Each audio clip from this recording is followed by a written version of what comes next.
Daf Yomi Tractate Zevachim, page 99.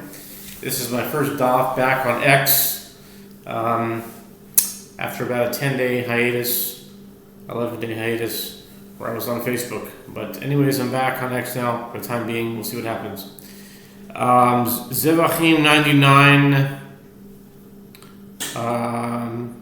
A, top of the page. We finished the Mishnah, now starting the Gemara. On the very top of the page, the words "B'na Hanimili." B'na Hanimili. Amarish Lakish Demar Kara Kohen Mechadei Isa Amechadei Isa Yochalena Kohen Mechadei Yochalejin Mechadei Neyocham.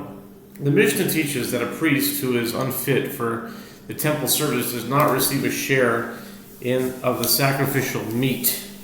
The Gemara asks, from where are these matters derived? Rish Lakish said, it is derived from a verse, as the verse states about a sin offering.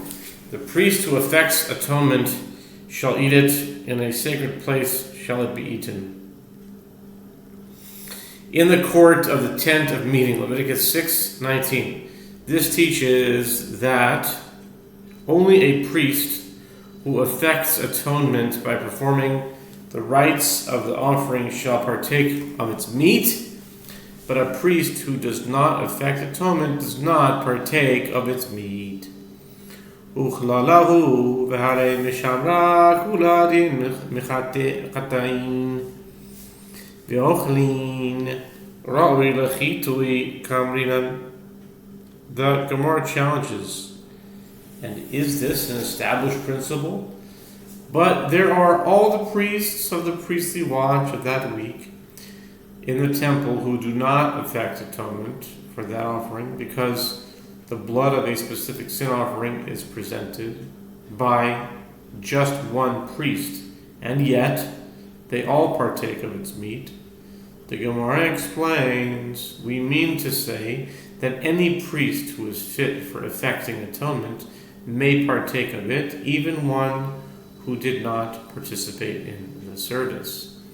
הרי קטון דאין אוי לחיטוי ואויכל אלא מה יאכלנה יחלקנה ראוי לחיטוי חולק שאין ראוי לחיטוי אין חולק. The Gemara objects, but there is the case of a minor who is unfit for effecting atonement and who nevertheless partakes of sacrificial meat.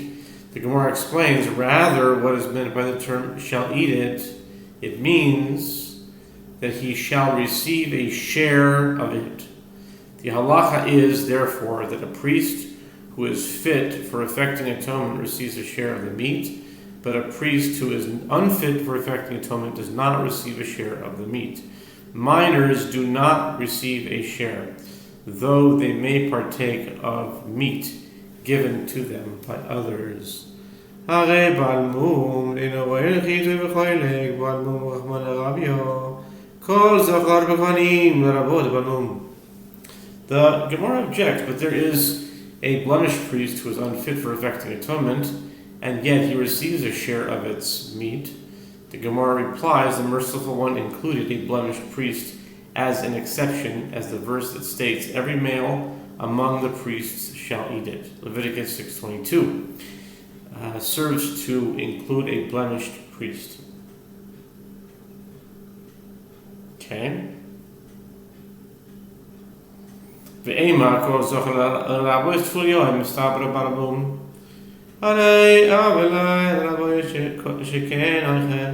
Gemara suggests, but say that the phrase every male serves to include one who immersed that day, teaching that he may also receive a share in the sacrificial meat.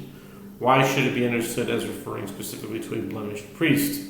The Gemara replies, it stands to reason that the Torah should include a blemished priest for receiving his own share of the meat, because he may partake of sacrificial meat in any event.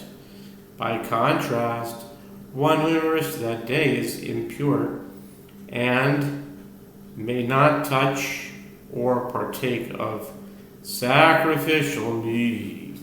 Adirabe tvoyoim havele rabel udelauta michzachaze hashtamiha halochaze.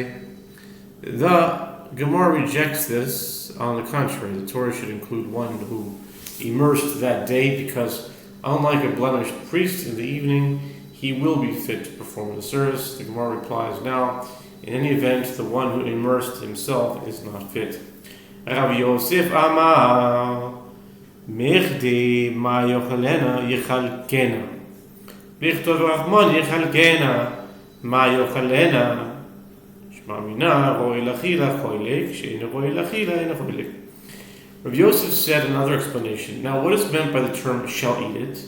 It means he shall receive a share of it. But if so, let the merciful one write, shall receive a share of it. What is the reason of writing shall eat it? Learn from it that only a priest who is fit for partaking of sacrificial meat, which includes a blemished priest, receives a share in the meat.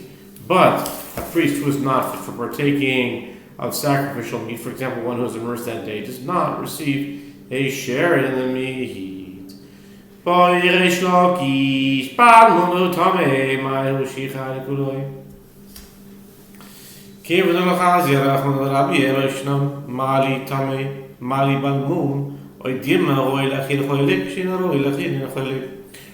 Lakish raises a dilemma. If a priest is blemished and he is impure, what is the halacha?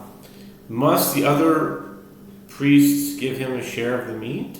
Perhaps we say that since he is not fit to perform the rite as a blemished priest, and nevertheless the merciful one included him to receive a share of the meat, there is no difference. What is the difference to me if he is impure, and what is the difference to me if he is only blemished? In any event, he is not fit, yet the Torah allows him to receive a share in the meat. Or perhaps he may not receive a share in the meat because only a priest who is fit for partaking of sacrificial meat receives a share of the meat, but a priest who is not fit for partaking of sacrificial meat does not receive a share of the meat. Amar Rabba Toshima Kohen Gadol Makriv Oinen Eino Echel Ve'eino Choylek Lech Ve'olev Shema Mina Vo'elachila Ve'ino Shema Mina. Rabba said, coming here, a resolution to this dilemma from Bright. If a high priest is serving in the temple and one of his immediate relatives dies, he sacrifices offerings even as an acute mourner, but he does not partake of sacrificial meat, and he does not receive a share to partake of it in the evening. Conclude from the Braita that in order for the priest to receive a share in sacrificial meat, we require that he be fit for partaking of it, and accordingly, a blemished priest who is impure does not receive a share. The Gemara affirms, conclude from the Braita, that this is so. Boy, Rav Yehoshua, Tame, Boy, Rav Yehoshua, Tame Bekarbanas, Tibor Mal, Shiachalkulo, Mi Amrinan, Hamechate, Omarachmane, Vahainami, Mechate, who, Oidilma, Roy Lachila, Choylek, Shein Roy Chila,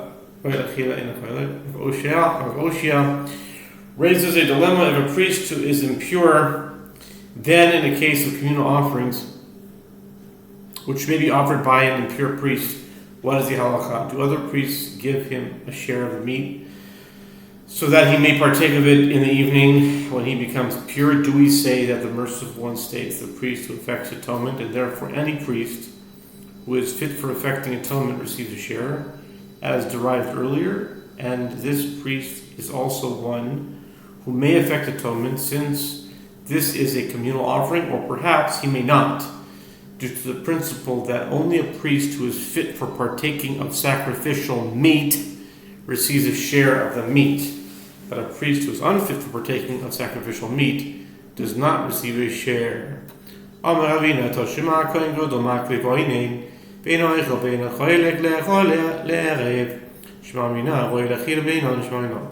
Ravina said, come and hear a resolution to this dilemma from the Braita. If a high priest is serving in the temple and one of his relatives dies, he sacrifices offerings even as an acute mourner, but he does not partake of sacrificial meat and does not receive a share of it to partake in the evening. Conclude from the Braita that in order for a priest to receive a share in sacrificial meat, we require that he be fit for partaking of it at the time of the service without regard to whether he can perform the service. The Gemara affirms in Kuf in the Braita that this is so.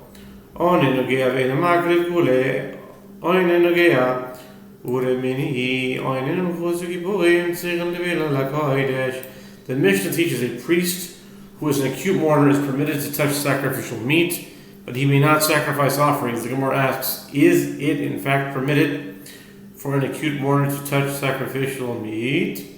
And the Gemara raises a contradiction from another Mishnah, Chagiga 21a. An acute mourner and one who has not yet brought an atonement offering, even after their respective disqualifications have expired, require immersion in order to eat sacrificial food. According to that Mishnah, an acute mourner who did not immerse may not touch sacrificial meat. Rabbi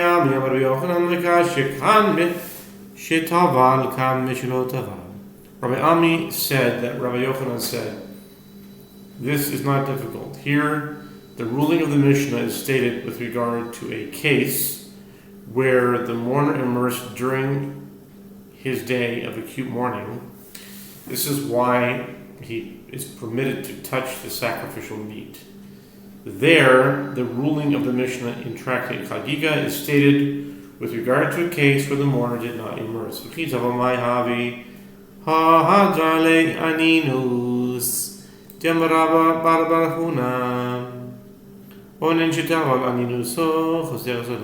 Gemara asks, and even if he immersed, what of it? But doesn't his acute mourning return to him?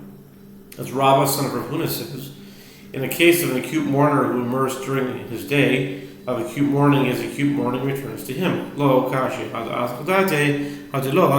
Gemara answers, this is not difficult. That case in Tractate Chagiga is one where he was distracted from safeguarding his state of purity, so he may not touch sacrificial meat in the event that he is impure. In this case, in the Mishnah here, is one where he was not distracted. Hesachadas.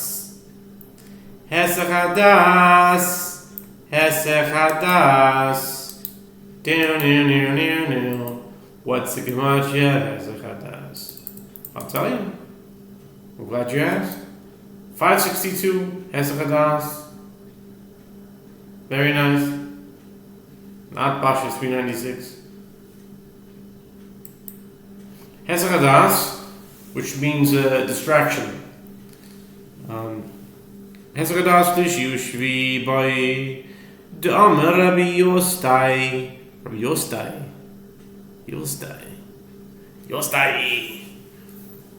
You don't see him very often. Dam Rabbi Yostai, Rabbi Matun.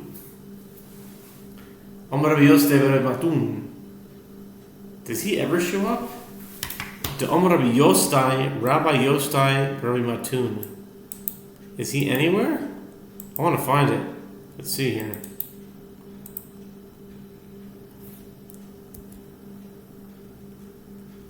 It's only one place. I think it's Zevachim 99. Rabbi Yostai, Rabbi Matun. That's cool. Rabbi Yostai, Rabbi Matun. What's the gematria of that? We'll find it soon. Rabbi Yostai Rabbi Matun. Zevachim 99. I gotta get that one. Uncommon Amoras. Zevachim 99a. Rabbi Yostai Rabbi Matun. Relax. Okay. Rabbi Yostai Rabbi Matun. Rabbi Yochanan Hesachadas. The Gemara counters, if the Mishnah in Tractate Chagiga is discussing a case of distraction, then his status is like that of one who contracted ritual purity imparted by a corpse, who requires sprinkling with water of purification on the third and seventh days of his impurity. As Rabbi Yostai, son of Rabbi Matun, says, that Rabbi Yochanan says, one who experienced a distraction requires sprinkling with water of purification on the third and seventh days. Lo kashya. Ha de'asach daite mitamimes. The Gemara responds, this is not difficult. That statement that he requires sprinkling is discussing a case where he was distracted and careless about contracting impurity imparted by a corpse. This Mishnah, in Chagiga, stating that he requires immersion but not sprinkling, is discussing a case where he was distracted and careless about contracting impurity imparted by the carcass of a creeping animal. Tamei Sheretz, Tamei Aliyahu, Ha'arev Shemesh Boi. The Gemara counters one who was careless about becoming impure due to the carcass of a creeping animal was fully impure, and so he renders not only immersion to become pure, but he also requires sunset. Furthermore, if the Mishnah in Tractate Chagiga is discussing this case, the mourner should be prohibited from touching even truma, not just sacrificial meat. Why does the Mishnah mention only sacrificial meat? Rabbi Yirmiyah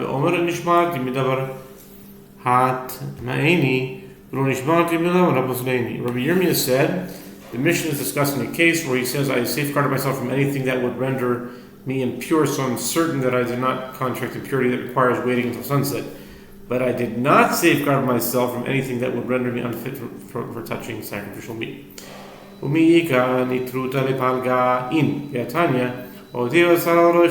Gemara asks, but is there such a concept of partial care that one can claim to have safeguarded himself from one form of impurity but not another? The Gemara answers yes.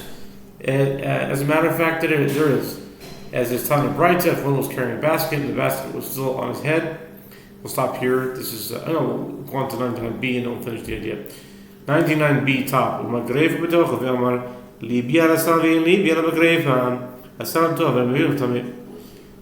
We actually learned of such a case. The Braita says if one was carrying a basket, and the basket was still on his head, and now we turn to 99b here, and a shovel was in the basket, and he said, I'm minding the basket that it not become impure, but I'm not minding the shovel. Then the basket is pure and the shovel is impure. So we see there's such a case. Okay, we'll stop here. Continue with 99b.